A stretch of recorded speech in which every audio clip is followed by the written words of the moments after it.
अस्सलाम वालेकुम ਵੀਵਰਸ। ਗੁਰੂ ਗੋਬਿੰਦ ਸਿੰਘ ਜਿਹੜੇ ਕਿ ਸਭ ਦੇ ਭਲੇ ਵਾਸਤੇ ਆਏ ਸੀ, ਉਹਨਾਂ ਦੀਆਂ 10 ਗੱਲਾਂ ਪਹਿਲਾਂ ਆਪਾਂ ਵੀਡੀਓ ਦੇਖਦੇ ਹਾਂ, ਉਸ ਤੋਂ ਬਾਅਦ ਆਪਾਂ ਗੱਲਬਾत करते हैं। गुरु गोबिंद सिंह जी 42 साल की उम्र में जो कुछ कर गए वो 4200 जन्म लेकर भी कोई नहीं कर सकता। एक महान योद्धा होने के साथ साथ एक महान कवि भी थे। उन्हें अरबी, फारसी, ब्रिज, उर्दू, गुरमुखी, पंजाबी, संस्कृत और हिंदी भाषाओं का ज्ञान हासिल था। गुरु गोबिंद सिंह जी जैसा कौन महापुरुष हो सकता है जिन्होंने अपने पिछले जन्म की सारी कहानी खुद बयां की हो। आज इस वीडियो में हम सब मिलकर वो बातें जानेंगे जो गुरु गोबिंद सिंह जी को शहंशाहों का शहंशाह बनाती हैं। गुरु गोबिंद सिंह जी के पास एक 9 टंकी कमान थी जो दुनिया की सबसे भारी कमान थी। आज तक इतनी भारी कमान कभी कोई सूरमा नहीं चला सका। उस 9 टंकी कमान से तीर खींचने के लिए करीब 225 किलो जितना जोर लगता था। गुरुजी का तीर कई मील दूर जाकर सही निशाने पर लगता था। गुरुजी की इन्हीं करामातों को देखकर तभी तो मुगले युद्ध भूमि में गुरुजी के आगे टिक नहीं सके।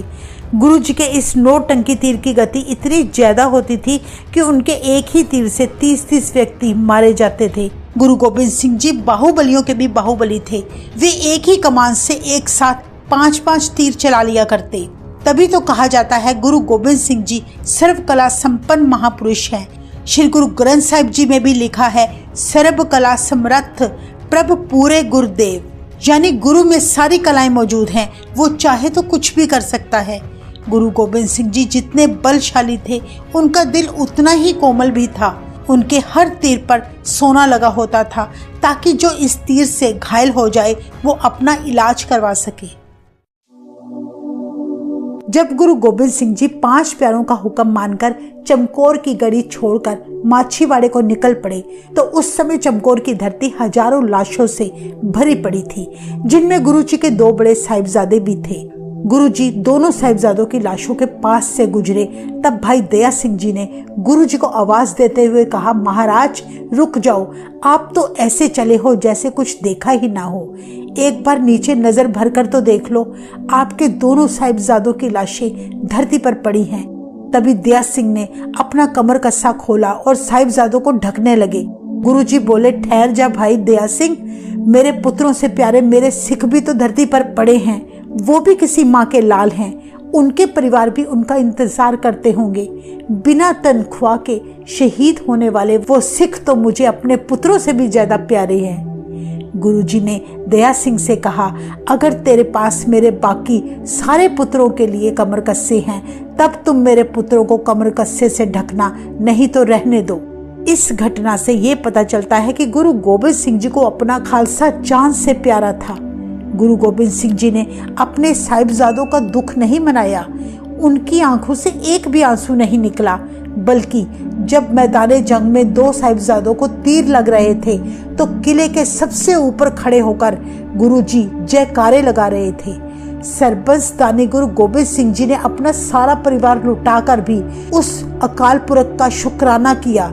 सो ये कहना उचित होगा कि गुरु गोबिंद सिंह जी जो कुछ कर गए हैं न कभी किसी ने आज तक किया, ना ही कोई आगे कर सकेगा।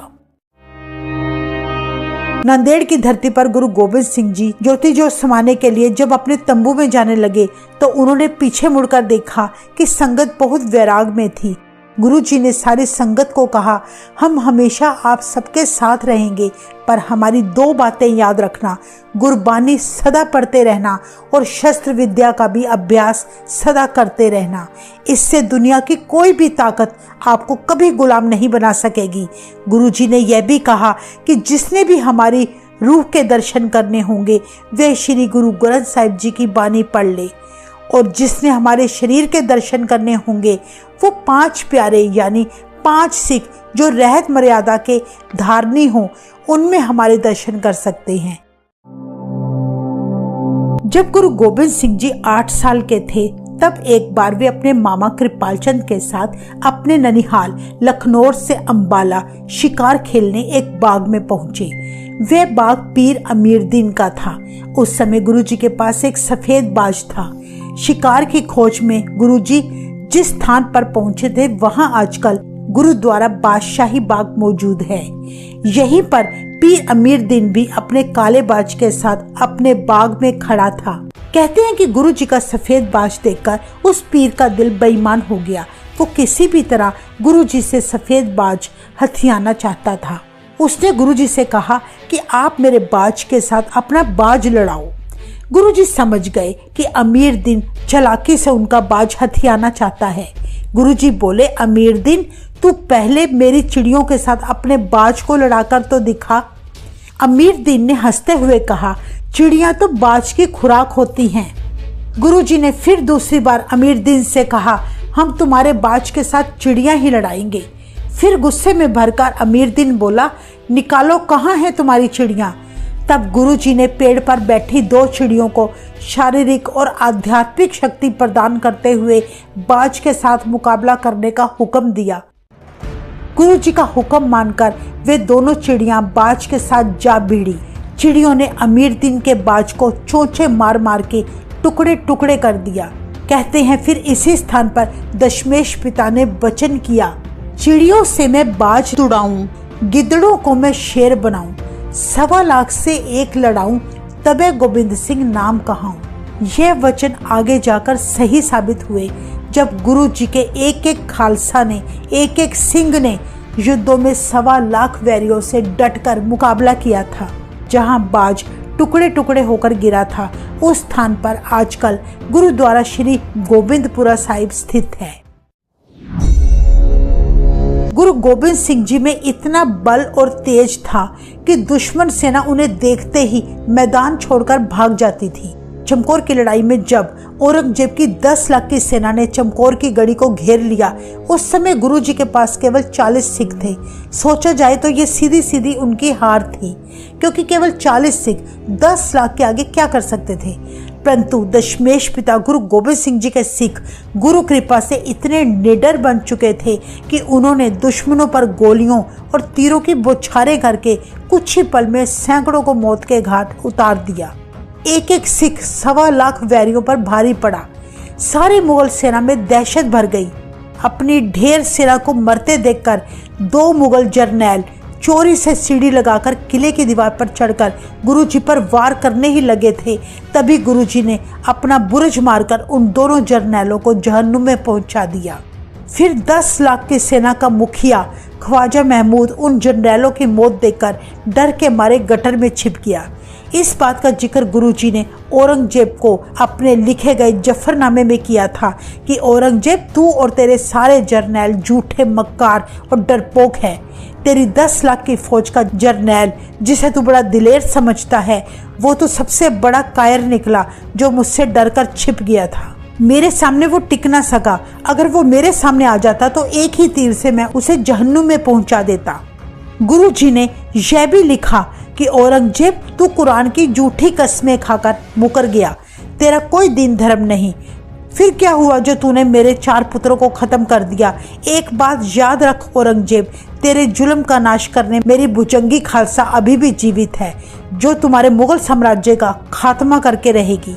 जब औरंगजेब ने गुरु गोबिंद सिंह जी का पत्र पढ़ा तो वह 1 ही महीने के अंदर पागल होकर तड़प तड़प कर मरा था।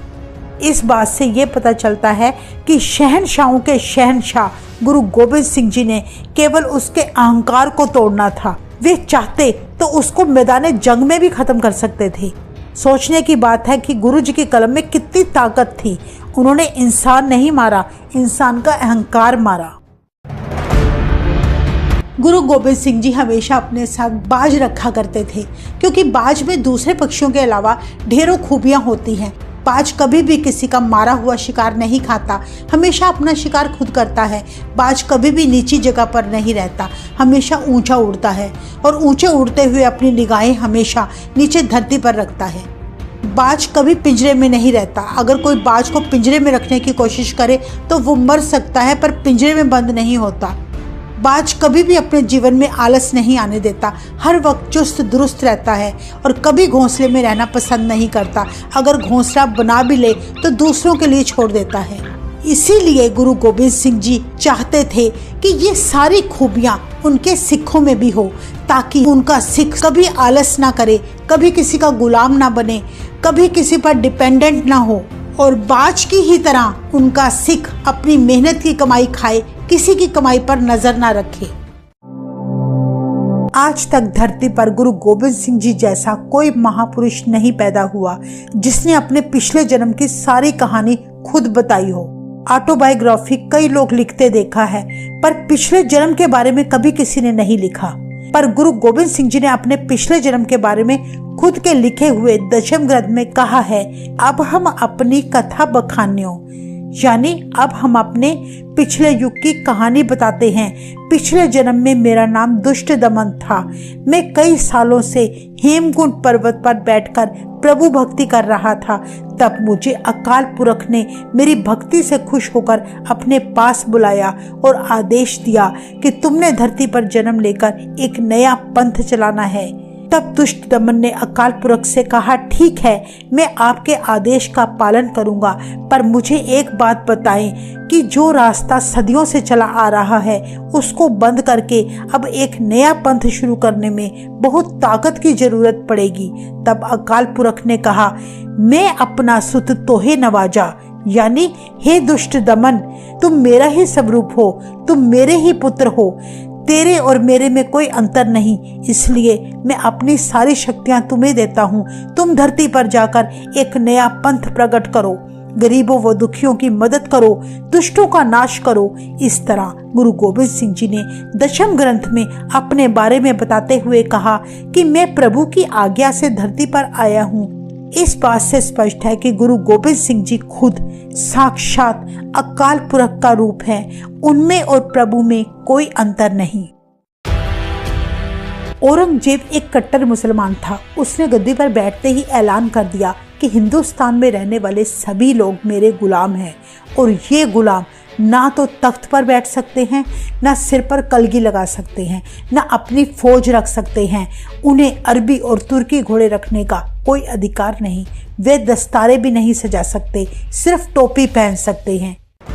जबकि इसके बिल्कुल विपरीत गुरु गोबिंद सिंह जी ने खालसा फौज बनाई, सिर पर कलगी सजाई, घोड़े रखे। तख्त पर बैठकर गुरु जी ने यह बता दिया कि गुरु का खालसा किसी के हुक्म में नहीं चलता। गुरु गोबिंद सिंह जी की जितनी भी प्रशंसा की जाए थोड़ी है, क्योंकि औरंगजेब के आदेश अनुसार जब पहाड़ी राजाओं और मुगल सेना ने आनंदपुर साहिब को घेरा था, अभी युद्ध भी शुरू नहीं हुआ था, तब वजीर खान, जबरदस्त खां और अजमेर खां गुरु जी के आनंदगढ़ के किले से कई किलोमीटर की दूरी पर चारपाई बिछाकर चौसर खेल रहे थे। तभी गुरु गोबिंद सिंह जी ने अपने किले से करीब 3 किलोमीटर की दूरी पर एक तीर उनकी चारपाई के पावे में मारा। पावा 2 फाड़ होने से तीनों चारपाई से नीचे गिर गए। उनमें से एक मुगल ने गुरु जी के तीर को पहचान लिया, क्योंकि गुरु गोबिंद सिंह जी के हर तीर पर सोना लगा होता था। तब वे तीनों हैरान होकर आपस में बातें करने लगे कि गुरु जी ने इतनी दूर से निशाना लगाकर करामत कर दी। अभी वो ये बातें ही कर रहे थे कि उसी समय गुरु जी ने एक चिट्ठी के साथ एक और तीर पास ही एक पेड़ पर मार दिया।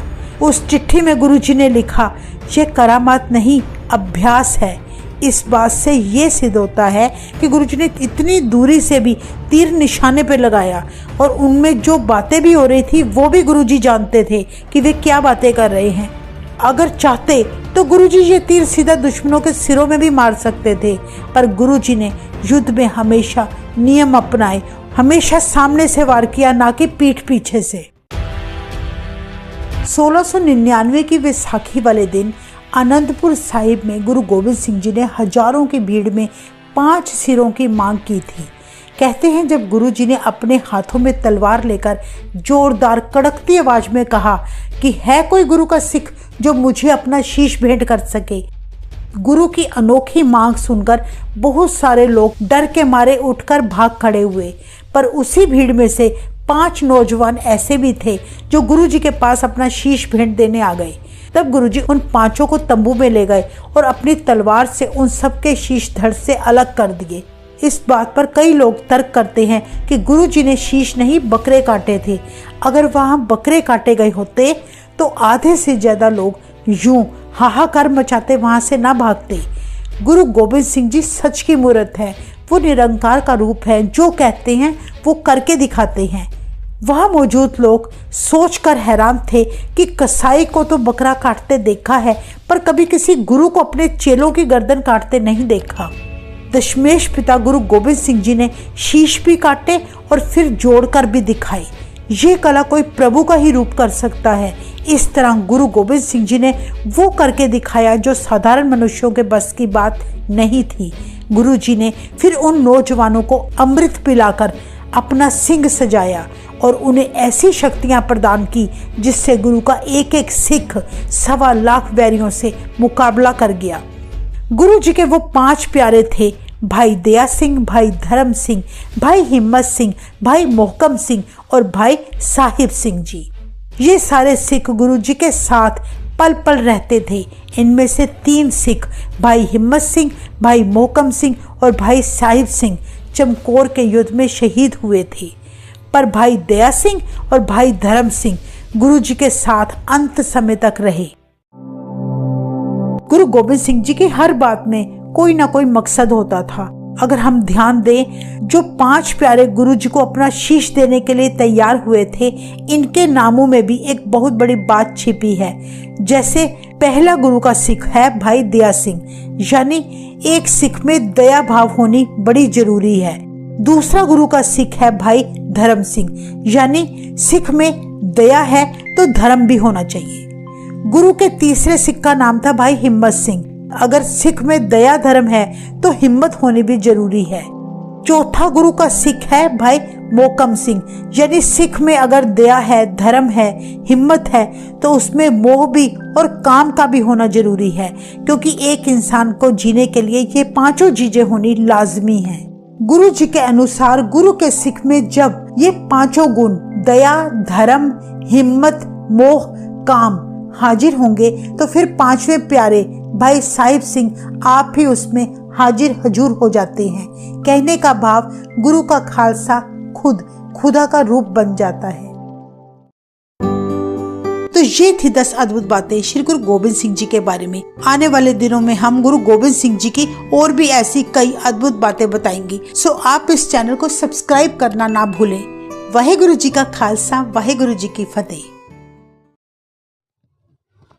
सो ਵੀਵਰਸ, ਇਹ ਸੀ ਅੱਜ ਦੀ ਵੀਡੀਓ ਦੇਖ ਕੇ ਇੱਕ ਬੜਾ ਮਾਣ ਮਹਿਸੂਸ ਹੋਣ ਡਿਆ ਸੀ। ਗੁਰੂ ਗੋਬਿੰਦ ਸਿੰਘ ਜੀ ਇੱਕ ਬੜੇ ਬਹਾਦਰ ਸੀ ਕਿ ਉਹਨਾਂ ਨੇ ਆਪਣੇ ਮਾਲ ਦੌਲਤ, ਆਪਣਾ ਕਾਰੋਬਾਰ ਹਰ ਕੁਛ ਲੁਟਾ ਦਿੱਤਾ। ਉਹਨਾਂ ਨੇ ਆਪਣੇ ਸਾਹਿਬਜ਼ਾਦੇ ਉਹਨਾਂ ਦੇ ਸ਼ਹੀਦ ਹੋ ਗਏ। ਚਮਕੌਰ ਦੀ 2 ਸਾਹਿਬਜ਼ਾਦੇ ਚਮਕੌਰ ਦੀ ਲੜਾਈ ਦੇ ਵਿੱਚ ਸ਼ਹੀਦ ਹੋ ਗਏ ਔਰ 2 ਵਜ਼ੀਰ ਖਾਨ ਨੇ ਨੀਹਾਂ ਦੇ ਵਿੱਚ ਚੁਣ ਦਿੱਤੇ। ਇਸੇ ਤਰ੍ਹਾਂ ਕਿ ਚਮਕੌਰ ਦੀ ਲੜਾਈ ਦੇ ਵਿੱਚ ਜਿਸਲੇ ਉਹ ਜਾਣਦੇ ਆ ਤੇ ਦਇਆ ਸਿੰਘ ਕਹਿੰਦੇ ਕਿ ਆ ਨੀਚੇ ਦੇਖੋ ਤੁਹਾਡੇ ਬੇਟੇ ਹੈ, ਤੁਸੀਂ ਇਹਨਾਂ ਉਹ ਆਪਣਾ ਪਟਕਾ ਉਹਨਾਂ ਦੇ ਉੱਤੇ ਡਾਲਣ ਲੱਗੇ। ਲੇਕਿਨ ਗੁਰੂ ਗੋਬਿੰਦ ਸਿੰਘ ਜੀ ਨੇ ਕਿਹਾ ਕਿ ਅਗਰ ਪਟਕਾ ਤੂੰ ਇਹਨਾਂ ਤੇ ਡਾਲੇਗਾ ਤਾਂ ਬਾਕੀ ਸਾਰਿਆਂ ਦੇ ਉੱਤੇ ਵੀ ਪਾ। ਮੈਂ ਕਿੰਨੀ ਐਸਾ ਬਹਾਦਰ ਬਾਪ ਕਿ ਆਪਣੇ ਬੱਚਿਆਂ ਨੂੰ ਦੀ ਫਿਕਰ ਨਹੀਂ ਹੈ, ਉਹਨੂੰ ਕਿੰਦੀ ਫਿਕਰ ਹੈ, ਜਿਹੜੇ ਦੂਸਰੇ ਸਿੱਖ ਹੈ ਉਹਨਾਂ ਦੀ ਫਿਕਰ ਹੈ। ਬਹੁਤ ਬਹਾਦਰ ਬਾਪ ਹੈ। ਔਰ 2 ਉਹਨਾਂ ਨੇ ਸ਼ਹਿਜ਼ਾਦੇ ਜਿਹੜੇ ਆ ਉਹ ਵਜ਼ੀਰ ਖਾਨ ਨੇ ਨੀਹਾਂ ਦੇ ਵਿੱਚ ਚੁਣ ਦਿੱਤੇ। ਲੇਕਿਨ ਉਹ ਬਾਪ ਆਪਣਾ ਸਾਰਾ ਕੁਛ ਲੁਟਾ ਕੇ ਵੀ ਆਖਰ ਤੀਕਰ ਆਪਣੇ ਸਿੱਖਾਂ ਦੇ ਵਾਸਤੇ ਲੜਦਾ ਰਿਹਾ, ਆਪਣੇ ਹੱਕ ਵਾਸਤੇ ਲੜਦਾ ਰਿਹਾ, ਹੱਕ ਸੱਚ ਦੇ ਉੱਤੇ ਖੜਾ ਰਿਹਾ। ਇਹ ਸਾਨੂੰ ਵੀ ਆਪਣੇ ਹੱਕ ਸੱਚ ਦੇ ਉੱਤੇ ਖੜੇ ਰਹਿਣਾ ਚਾਹੀਦਾ, ਉਹਦੇ ਵਾਸਤੇ ਲੜਨਾ ਚਾਹੀਦਾ ਵੈ। ਬਾਕੀ ਬਹੁਤ ਵਧੀਆ ਵੀਡੀਓ ਸੀ ਜਿਹੜੀਆਂ ਉਹਦੇ ਵਿੱਚ ਗੱਲਾਂ ਦੱਸੀਆਂ ਗਈਆਂ ਔਰ ਉਹਨਾਂ ਦੀ ਬਹਾਦਰੀ 'ਚ ਦੱਸਿਆ ਗਿਆ। ਮੈਨੂੰ ਤਾਂ ਬਹੁਤ ਵਧੀਆ ਵੀਡੀਓ ਲੱਗੀ। ਤੁਹਾਨੂੰ ਕਿਹੋ ਜਿਹੀ ਲੱਗੀ ਤੁਸੀਂ ਕਮੈਂਟ ਕਰਕੇ ਮੈਨੂੰ ਜ਼ਰੂਰ ਦੱਸਣਾ ਔਰ ਮੇਰੇ ਚੈਨਲ ਨੂੰ ਸਬਸਕ੍ਰਾਈਬ ਵੀ ਕਰਨਾ।